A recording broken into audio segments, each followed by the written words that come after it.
Good morning students. आज हम lesson number 8 पढ़ेंगे। लेसन नंबर 8 है विज्ञापन। विज्ञापन हम के बारे में हम सब अच्छी तरह से जानते हैं।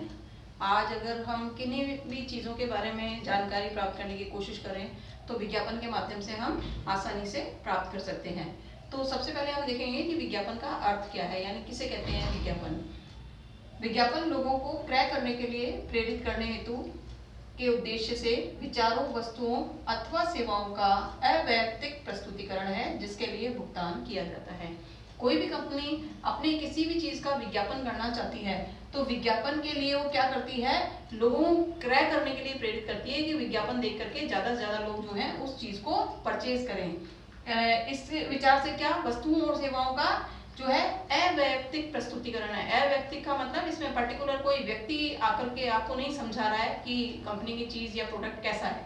और फिर इसके लिए क्या किया जाता है, भुगतान। कंपनी जो विज्ञापन बनवाती है वो बनाने वाले जो लोग होते हैं वो उसके लिए कोई ना कोई पैसा मांगते हैं। तो जो पैसा वो मांगते हैं वो कंपनी को पे करना पड़ता है, यानी देना पड़ता है। ये तो था विज्ञापन का अर्थ। अब हम ये देखें कि विज्ञापन का उद्देश्य क्या है। आज के समय में किसी भी कंपनी के लिए विज्ञापन का क्या उद्देश्य है, क्यों कंपनी अपनी चीजों का विज्ञापन करना चाहती है, इसके लिए इन्होंने फर्स्ट कहा है विक्रय में वृद्धि। कंपनी की चीजों का जितना ज्यादा से ज्यादा विज्ञापन किया जाता है, कंपनी की जो सेल होती है वो उतनी ही बढ़ती रहती है। तो कोई भी कंपनी अपनी किसी भी वस्तु की सेल को बढ़ाने के लिए, बिक्री को बढ़ाने के लिए, बिक्री में वृद्धि करने के लिए जो है विज्ञापन का सहारा लेती है। सेकंड है नए ग्राहक बनाना, यानी जो ग्राहक कंपनी की चीज को पहले से ही खरीदते आ रहे हैं उनके लिए विज्ञापन का कोई महत्व नहीं होता है। विज्ञापन का महत्व उन लोगों के लिए होता है जो कंपनी की चीजों को नहीं खरीदते लेकिन विज्ञापन देखने के बाद उन चीजों को खरीदना शुरू कर देते हैं। तो कंपनी का यही उद्देश्य होता है कि नए से नए ग्राहक जो हैं वो बने और कंपनी की चीजों को खरीदें। उसके बाद है नए बाजारों में प्रवेश करना। नए बाजारों में प्रवेश करने का मतलब ये है कि जो पर्टिकुलर बाजार होते हैं उनमें कुछ चीजें होती हैं ऐसी जो बिकती हैं, लेकिन कुछ बाजारों में कुछ चीजें नहीं बिकती। अब इसका अगर हम सिंपल सा उदाहरण देखें तो अगर हम कंपैरिजन करें एक मानसरोवर मार्केट से और एक वैशाली मार्केट से, तो दोनों के जो बाजार हैं, बाजार होते हैं वहां के रहने वाले लोगों के आधार पर। अब मानसरोवर का अगर बाजार देखें तो मानसरोवर का बाजार एक मध्यम कैटेगरी का बाजार है, यानी मीडियम कैटेगरी का बाजार है, मध्यम वर्ग के लिए बाजार है। लेकिन अगर वैशाली का मार्केट देखें तो वो एक उच्च वर्ग के लिए बाजार है, यानी वहां पर हाई फाई फैमिलीज ज्यादा रहती हैं। तो इसी कारण से हर बाजार में हर प्रकार की चीजें नहीं बेची जा सकती। लेकिन कंपनी जब विज्ञापन का सहारा लेती है तो वो नए बाजारों में प्रवेश कर सकती है, यानी ऐसे बाजारों में जहां पर कंपनी की चीजें पहले नहीं बिकती थी, लेकिन अगर वो बार बार विज्ञापन करेगी तो हो सकता है कि उन बाजारों में भी कंपनी की चीजें बिकने लगे। इसके बाद है आपके मध्यस्थों को आकर्षित करना। बिजनेस में मध्यस्थ कौन होते हैं, थोक व्यापारी, फुटकर व्यापारी और एजेंट। ये मध्यस्थ होते हैं जो कंपनी की चीजों को बाजारों तक, उपभोक्ताओं तक पहुंचाते हैं। तो अगर कंपनी अच्छे से अच्छा विज्ञापन करती है और जो उपभोक्ता है वो उसकी चीजों के बारे में जानकारी रखता है तो जो मध्यस्थ होते हैं, थोक व्यापारी या फुटकर व्यापारी, वो अपने आप ही कंपनी की चीजों को बेचने के लिए तैयार हो जाते हैं। तो मध्यस्थों को आकर्षित करने के लिए भी विज्ञापन जो है बहुत आवश्यक होता है। इसके बाद है उपभोक्ताओं के खरीदने के उद्देश्य व किसी विशेष ब्रांड की वस्तु पर प्रभाव डालना। यानी अगर उपभोक्ता मान लीजिए जैसे कि मैं एक फ्रिज खरीदना चाहती हूँ तो मेरे दिमाग में ये कंफ्यूजन होता है कि मैं फ्रिज कौन सी कंपनी का खरीदूं।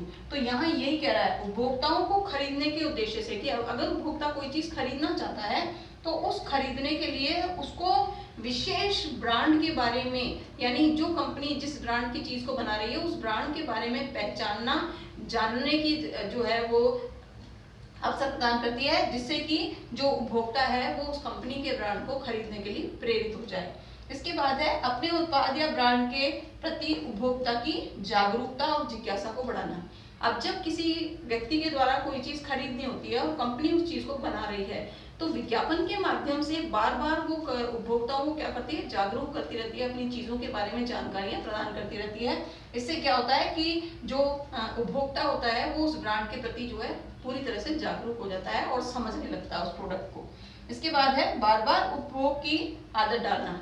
अब कंपनी का विज्ञापन करने का जो उद्देश्य होता है वो यही होता है कि कोई भी व्यक्ति जब कंपनी की किसी चीज को खरीद रहा है तो खरीदने के बाद उसको यूज कर रहा है, अगर वो यूज कर रहा है वो अच्छी क्वालिटी की चीज है और विज्ञापन पर बार बार उस चीज को दिखाया जा रहा है, तो कंपनी ये चाहती है कि लगातार बार बार वो जो उपभोक्ता है वो उस चीज को खरीदे, परचेज करे।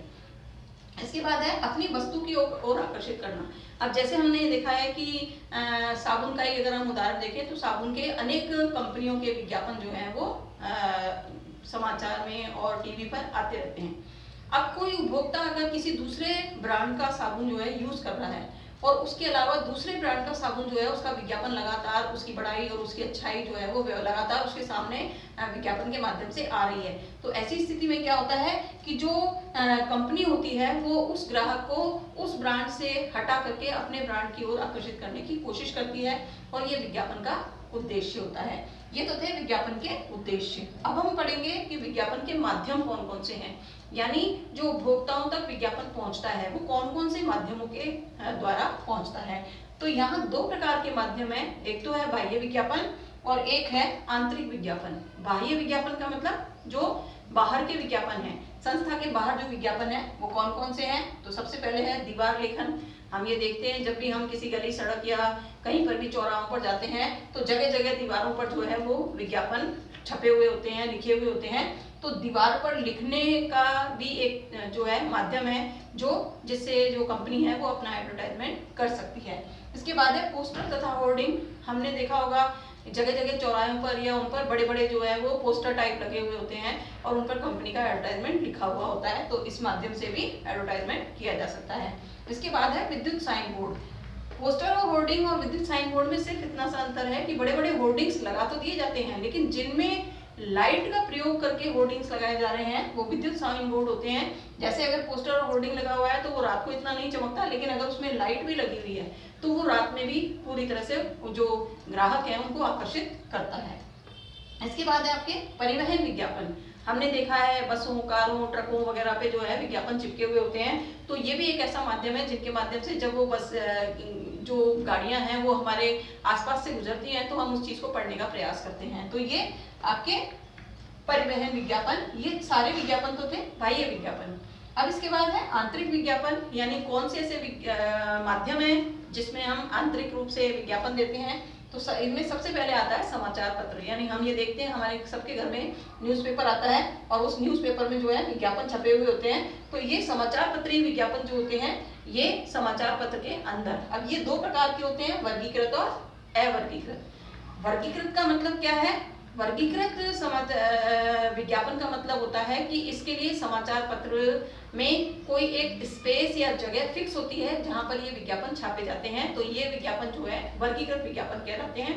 जैसे अगर हम ये कहें कि किसी की मृत्यु के बारे में सूचना देनी हो तो पेपर में एक पेज होता है जहां पर किसी की भी मृत्यु हुई हो तो वो पेज पर ही उसकी सूचना दी जाती है। ये तो होते हैं वर्गीकृत। और अवर्गीकृत विज्ञापन ऐसे होते हैं जो समाचार पत्र में कहीं भी किसी भी पेज पर छापे जा सकते हैं।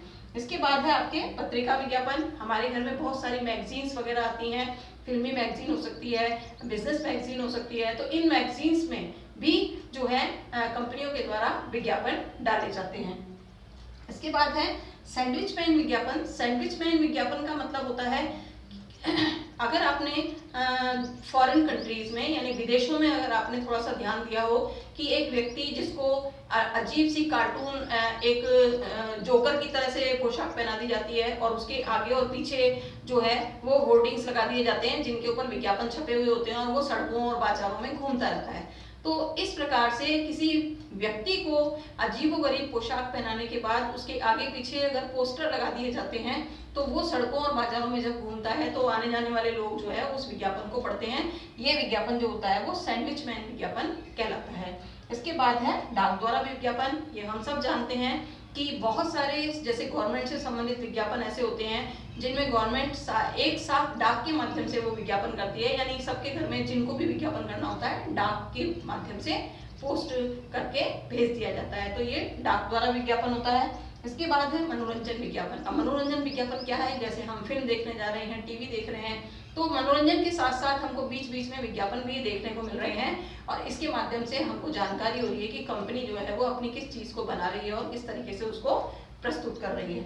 इसके बाद है क्रय बिंदु विज्ञापन। क्रय बिंदु विज्ञापन का मतलब होता है बिल्कुल जहां पर दुकान पर जहां माल बेचा जा रहा है, यानी फुटकर व्यापारी या थोक व्यापारी के माध्यम से जो माल बेचा जा रहा है, कंपनियां उन दुकानों पर विज्ञापन के, जैसे आपने देखा होगा शोरूम होती हैं, अलमारियां सजी हुई होती हैं, आपके जो बाहर केबिन होते हैं वो सजे हुए होते हैं, तो वो जो सजावट का खर्चा है, विज्ञापन करने का खर्चा है, वो कंपनी के द्वारा उठाया जाता है और ये भी एक प्रकार का विज्ञापन है। तो हमने इसमें ये पढ़ा कि एक तो विज्ञापन का अर्थ क्या है, दूसरा विज्ञापन किस उद्देश्य से किया जा रहा है, तो ये हमने उद्देश्य पढ़े। उसके बाद विज्ञापन के माध्यम कौन कौन से हैं, तो दो प्रकार के माध्यम पढ़े हमने, विज्ञापन के बाह्य विज्ञापन और आंतरिक विज्ञापन। इसके आगे का टॉपिक हम अगली क्लास में पढ़ेंगे।